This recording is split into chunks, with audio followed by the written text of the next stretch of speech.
வணக்கம். இது நம்ம கிச்சன். கிச்சனில் நம்ம இன்றைக்கி என்ன பண்ண போகிறோம்னா தக்காளி சட்னி அரைக்க போகிறோம். வெங்காயம் இல்லாத ஒரு விரதத்துக்கான ஒரு சட்னி. நேரத்தில் விரதம் அதனால வெங்காயம் பூண்டு இதெல்லாம் இல்லாத ஒரு சட்னி நான் அரைக்க போகிறேன். இப்போ அதுக்கு நான் 2 டேபிள் ஸ்பூன் அளவுக்கு ஜலம் விட்டுக்கிறேன். உங்கள்கிட்ட நாட்டு தக்காளி இருந்தால் நாட்டு தக்காளி யூஸ் பண்ணுங்கோ. நாட்டு தக்காளி இல்லைன்னா பெங்களூர் தக்காளி ஓகே. உங்களுக்கு கொஞ்சம் பெங்களூர் தக்காளி போட்டுட்டேன், உங்களுக்கு புளிப்பு வேணும் அப்படின்னு தோணிச்சுன்னா ஒரு கொட்டைப்பாக்கு அளவுக்கு புளியை வச்சுக்கோங்க. நான் புளியெல்லாம் வைக்கல, எல்லாத்துக்கும் அவ்வளோ புளிப்பெல்லாம் தேவைப்படாது. நாட்டு தக்காளி எங்கிட்ட இல்லை, எங்கிட்ட பெங்களூர் தக்காளி தான் இருந்தது, அதை வச்சுருக்கேன். இதுக்கு என்னென்ன தேவைன்னா நான் ஒரு 3 தக்காளி எடுத்துட்டுருக்கேன், ஒரு மிளகாய் வத்தல், 2 பச்சை மிளகாய் வச்சுட்டுருக்கேன், கருவேப்பிலை கொத்தமல்லி தண்ணியில் நனைச்சி வச்சுட்டுருக்கேன். ஒரு டேபிள் ஸ்பூன் அளவுக்கு நான் கடலை பருப்பு போட்டுக்கிறேன். ஒரு டேபிள் ஸ்பூன் அளவுக்கு நான் கடலை போட்டுண்டாச்சு. இப்போ இந்த கடலைப்பருப்பு நான் வறுக்கிறேன். இது வறுத்ததுக்கு அப்புறமா வறுபடணும். வறுபடாமல் இதெல்லாம் போட்டீங்கன்னா பச்சை வாசனை வரும், அமுத்து போய். அதனால இப்போ நான் கடலைப்பருப்பை போட்டு வறுக்கிறேன்.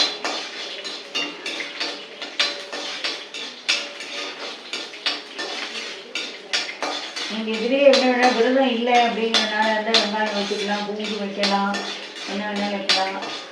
இல்லை விரதம் இருந்தாலும் இல்லைனாலும் இஞ்சி வச்சுக்கிறவா வச்சுக்கலாம். இஞ்சி வச்சுருந்தேங்காட்டி குழந்தைன்னா சாப்பிடாதனால நான் இஞ்சி வைக்கலை, இல்லை இஞ்சி சேர்க்கலை. இஞ்சி சேர்த்தா டைஜஷனுக்கு ரொம்ப நல்லது, வைக்கலாம். நான் இப்போ இதெல்லாம் வச்சுருக்கேன். கருவேப்பிலை கொத்தமல்லி இதில் வச்சுருக்கேன். இல்லை வேண்டாம்னா வெறும் கொத்தமல்லி மட்டும் கூட யூஸ் பண்ணுறவா பண்ணலாம். இல்லை கருவேப்பிலை கொத்தமல்லியே வேண்டாம் அப்படின்னா புதினா மட்டும் போட்டு கூட பண்ணலாம். புதினா பாதி கொத்தமல்லி பாதின்னு போடலாம். இல்லை புதினா கருவேப்பிலை கொத்தமல்லி 3த்தையுமே சேரும் கொஞ்சம் வச்சுக்கலாம். ரொம்ப வச்சுருந்தேன்னா அதோடைய வாசனை தான் டாமினேட்டாக இருக்கும். நம்ம சட்னி வதக்கினதுக்கு அப்புறம் சூடாக மிக்சியில் போடக்கூடாது. அந்த ஜார் அப்படியே தூக்கிடும். இல்லை சட்னி ஒரு சமையல் இல்லாமல் வெளியிலலாம் தெரித்து நமக்கு 2 வேலையை கொடுத்துரும். நீங்கள் உங்களுக்கு 1 ஹவருக்கு அப்புறம் நீங்கள் ஒரு 1/2 ஹவருக்கு முன்னாடியே வதக்கிட்டு ஆற விட்டுருங்க. அதுக்கப்புறமா நீங்கள் சட்னி வச்சுக்கோங்க. இப்போ கடலைப்பருப்பு வறுபட்டு வச்சு நான் இந்த தக்காளி, பச்சை மிளகாய், காஞ்ச மிளகாய் இதெல்லாம் போட்டுக்கிட்டேன். பெருங்காயம் போடணும் அப்படிங்கிறதுக்கப்புறம் பெருங்காயம் போடலாம். நான் போடலை. நான் உப்பு போட்டுக்கிறேன். வறுக்கிறதுக்காக நான் உப்பு போட்டுக்கிறேன். உப்பு போடும்போது இதுலேயே உப்பு போடணும். அரைக்கும்போது கூட உப்பு போட்டு அரைச்சிக்கலாம். இதுலேயே வதக்கும்போது உப்பு போட்டேன்னா இந்த தக்காளி சட்டுன்னு வதங்கிடும். காரம் எனக்கு கம்மியாக போகணும் அப்படிங்கிறவா நான் 2 பச்சை மிளகாய், ஒரு காஞ்ச மிளகாய் வச்சுருக்கேன். இது கருவேப்பிலை கொத்தமல்லி போதும் அப்படிங்கிறவா ஒரு பச்சை மிளகாய், ஒரு காஞ்ச மிளகாயை வச்சுக்கலாம். அவளுடைய ஆற்றுல வச்சு காரம் நீங்கள் சாப்பிடுறதோ அதுக்கு தகுந்த மாரி முடிவு பண்ணிக்கோங்க. புளி போடணுங்கிறவா பெங்களூர் தக்காளினால புளிப்பு இல்லாமல் இருக்கும். புளி போடணுங்கிறவா புளியை போட்டுக்கலாம், வேண்டாங்கிறவா விட்டுவிடலாம். நான் போடலை. கொத்தமல்லி நிறைய கூட வச்சுக்கலாம். வாசனை தான் நல்லது தான். வதக்கி முடியுங்க. பச்சை சில பேருக்கு பச்சை வாசனை பிடிச்சி அதுவும் நிறைய பருப்பெல்லாம் நிறைய வைக்கணுங்கிறது இல்லை. அதேமாரி இதுக்கு கடலைப்பருப்பு தான் வைக்கணும். நான் 2 டேபிள் ஸ்பூன் கடலைப்பருப்பு வச்சுருக்கேன். கடலைப்பருப்பு தான் வைக்கணுங்கிறதுல உளுத்தம்பருப்பு வைக்கலாம், பருப்பு வைக்கலாம், பயத்தம்பருப்பு வைக்கலாம், கருப்பு உளுந்து இருக்குது பார்த்தீங்கன்னா அது வைக்கலாம்.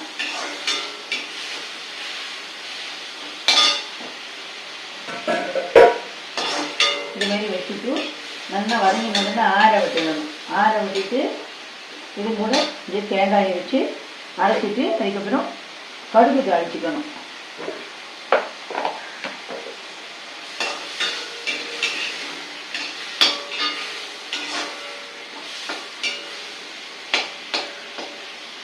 இதில் நீங்கள் வெங்காயம் வைக்கணும் அப்படின்னு நினைக்கிறவ வெங்காயம் ஒரு வெங்காயம் வச்சுட்டேன்னா 3 தக்காளி வைங்கோ, சரியாக இருக்கும். அப்பப்போ அரைச்சி அப்பப்போ சாப்பிட்டுக்கோங்க. ஃப்ரிட்ஜில் எல்லாம் ஸ்டோர் பண்ணாதீங்கோ. விருந்துட்டு அப்படின்னா வச்சுக்கலாம். இதில் இன்னொரு விஷயம் அப்புறம் என்ன அப்படின்னாக்கா இந்த பத்து அப்படின்லாம் சொல்லுவாயோ இதை பற்றி ஃப்ரிட்ஜில் வச்சுக்கிறது அப்படின்னு.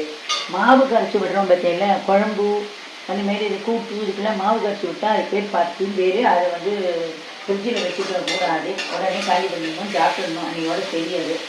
இல்லைன்னா வெளியில் வச்சுருந்து சுட வச்சு சாப்பிட்டுக்கணும் அப்படின்னு பெரியவா சொல்லியிருக்காங்க நாளில் வந்து அதுக்கு பேர் பத்து வச்சுக்கக்கூடாது அப்படின்னு. இப்போ இறக்கி வச்சு உப்பு போட்டேன்னா அது 10 கிடையாது. அடுப்பில் இருக்கும்போது உப்பு போட்டால் அதுக்கு பேர் 10.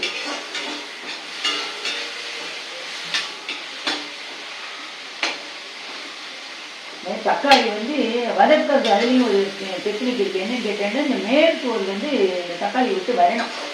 வந்தால் தான் தக்காளி வதங்கி இருக்குது, அந்த தக்காளியோட பச்சை வாசனை போயிடும் அப்படிங்கிறது ஒரு கணக்கு. சில பேர் பச்சை மிளகாய் போடும்போது எடுத்துருப்பாகும் வெடிச்சிடும். இனிமேல் பச்சை மிளகாய் போடும்போது வெடிச்சிடும். அது அந்த பயம் இருந்ததுன்னா சில பேர் என்ன ஆகிடுமோன்னு தோணுச்சுன்னா கீரி போட்டுடலாம், கட் பண்ணி போட்டுடலாம், அப்போ வெடிக்காது.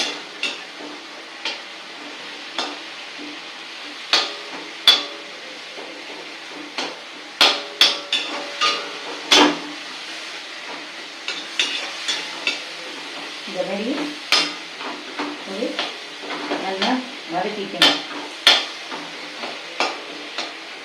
இது வதங்கிட்டு நான் இந்த சூட்லேயே அப்படியே வச்சிருப்பேன். இது நல்லா ஆறினதுக்கு அப்புறம் தான் நான் அரைக்க போகிறேன். இதை நான் அடுத்து ஆஃப் பண்ணிட்டேன். இப்போ நம்ம என்ன பண்ணுறோம் அப்படின்னா இதுக்கு கொஞ்சம் இந்த சட்னிக்கு தேங்காய் தேவைப்படும். அதனால நான் இப்போவே தேங்காய் இதில் போட்டுட்டேன். அது கொஞ்சம் அப்படியே இருக்கட்டும். இது ஆறினதுக்கு அப்புறம்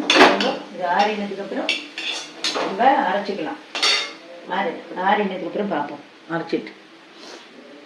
இப்போ நம்ம தக்காளி சட்னிக்கு வதங்கி ஆறிடுச்சு. இதை நம்ம வந்து அதில் எடுத்து அரைக்க போகிறோம்.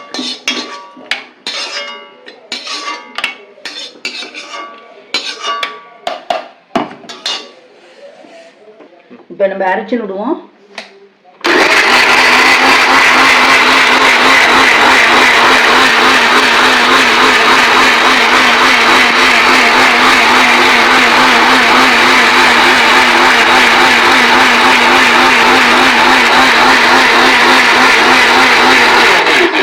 எல்லாம் நைஸாக அரைஞ்சி கொடுத்தான்னு பார்க்கலாம். எல்லாம் நைஸாக வழுமுன்னா அரைஞ்சி கொடுத்து எடுத்துடலாம். அதை கடுகு இழுப்பு சட்டியில் எண்ணெயை விட்டு கடுகு தாளிக்கிறதுக்காக வச்சுருக்கோம். அது பொரியட்டும். அதுக்குள்ளே இந்த சட்னியை நம்ம ஒரு சர்விங் டிஷ்ஷுக்கு மாற்றி விடலாம். நீங்கள் கெட்டியாக வேணால் ஜலம் விட்டு கரைக்காம அப்படியே வேணாலும் வச்சுக்கலாம். இல்லை சிலிப்பாரு ஜலத்தை விட்டு கரைச்சி விடலாம். இந்த மிக்சியில் வந்து இவ்வளவு இருக்கிறதுனால இதை நான் வந்து ஒரு பொட்டு ஜலம் விட்டு கரைச்சிக்க போகிறேன். இப்போ எனக்கு இது வந்து கடுகு வெடிச்சு கொடுத்து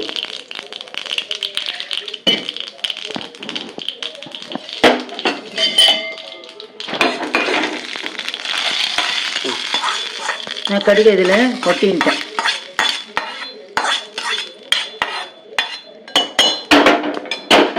இப்போ இந்த மிக்சி ஜாரில் இருக்கிறத இந்தமாரி இப்படி குலுக்கினேன்னா மூடியை டைட்டாக பிடிச்சிட்டு குலுக்கினேன்னா அது அப்படியே வந்துடும். அதே இதில் விட்டுடணும். இப்போ நமக்கு சுவையான தக்காளி சட்னி ரெடி.